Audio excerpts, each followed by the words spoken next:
Les données officielles, la France compte aujourd'hui près de 4,5 millions de titres de séjour valides et en a délivré 384 000 nouveaux en 2025, hausse de 11%. Et c'est dans ce contexte que le Conseil d'État vient encore d'élargir l'accès aux titres de séjour pour soins, même pour des réfugiés déjà accueillis en Europe. Comment vous avez réagi à cette décision du Conseil d'État ?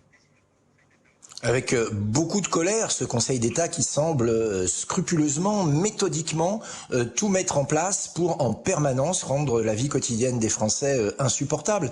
Soyons très clairs, qu'est-ce qui va se passer ? Tous ceux qui arrivent dans n'importe quel pays européen vont aller dans le pays où les soins sont le mieux remboursés, voire gratuits, et où ils sont le meilleur. Eh bien, bingo, ce pays s'appelle la France. Donc demain, vous allez voir débarquer dans notre pays tout un tas de gens qui n'ont probablement rien à y faire, qui viendront seulement pour se faire soigner, qui comprendront qu'ils pourront bénéficier des largesses d'un État-providence pour ceux qui viennent d'ailleurs et qui ne repartiront plus jamais. Et donc c'est plus un demi-million de migrants supplémentaires que nous allons avoir par an, mais 700, 800, 900 000. C'est une pompe aspirante supplémentaire qui a été déclenchée. Et je le dis à vos auditeurs, oui.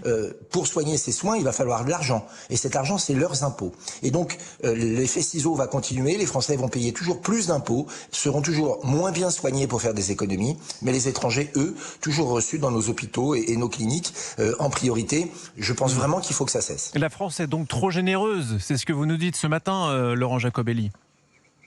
La France est trop généreuse avec les autres et de moins en moins avec les siens. C'est-à-dire qu'il y a une forme de préférence étrangère qui s'installe petit à petit sous l'effet de la gauche, de l'extrême gauche et d'un certain nombre de magistrats comme on le voit là. Mais surtout, tout cela se fait comme si les Français étaient étrangers chez eux.